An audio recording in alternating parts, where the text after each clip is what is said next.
12 mistakes, 12 solutions. Watch this video till the end and change the way you use Twinmotion forever. Let's dive right in. 1. Not using keyboard shortcuts. Unlike many other programs, Twinmotion has only a few keyboard shortcuts to speed up your workflow, but if you don't use them, your experience may end up being slow and tedious. Here are the main ones. Keys 7, 8 and 9 switch the manipulator type, move, rotate and scale respectively. The T key activates the material picker from the top menu, which is essential to view material properties. The G key toggles the visibility of icons for certain selectable elements, like artificial lights, decals, paths, and more. The F key activates the zoom to selection command, perfect to focus an object selected from the scene menu.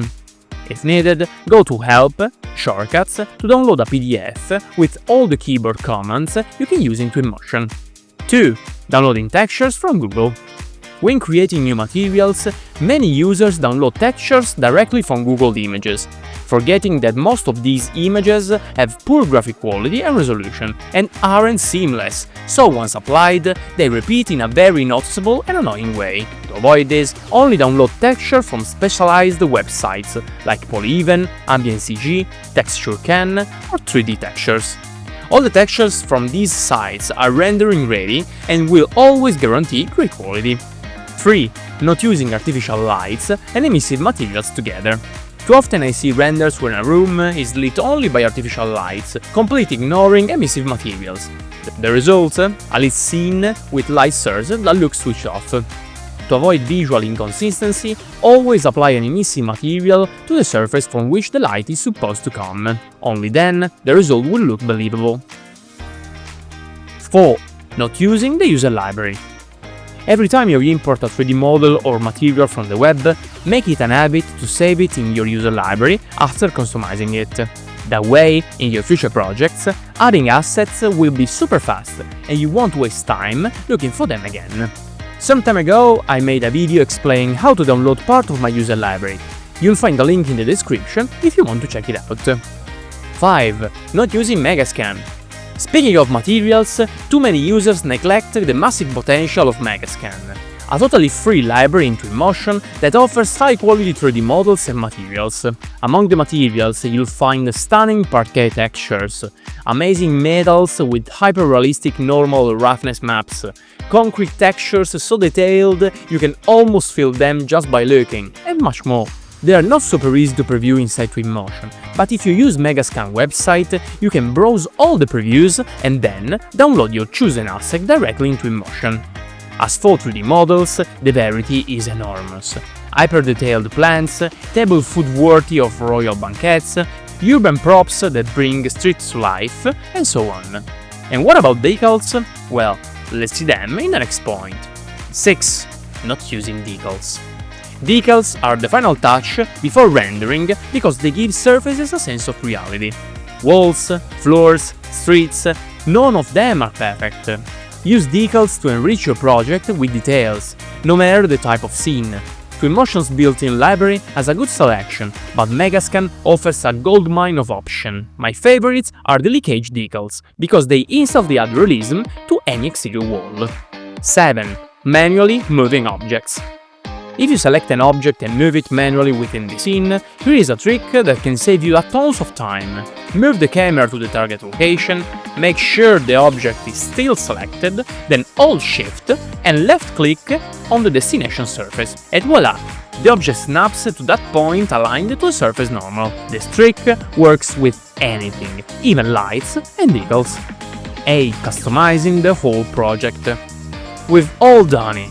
You import your 3D model into Twinmotion and start adding assets and materials to every single corner, only to realize later that most of it won't even be visible in the final media. Instead, reverse the process. After importing the model, set up the camera angles you actually render and only customize what you see. Don't waste time perfecting unseen areas.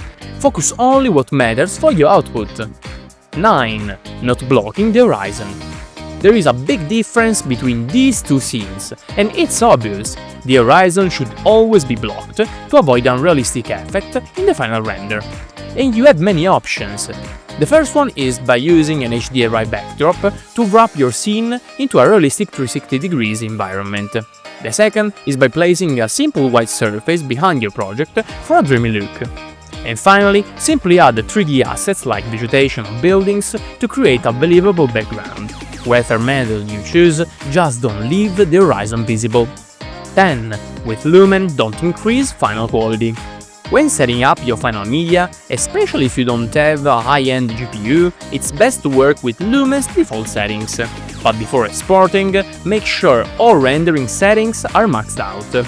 In the shadow section, activate Accurate to get sharper and higher quality shadows. Also, raise the quality and bounce count of reflections to the maximum.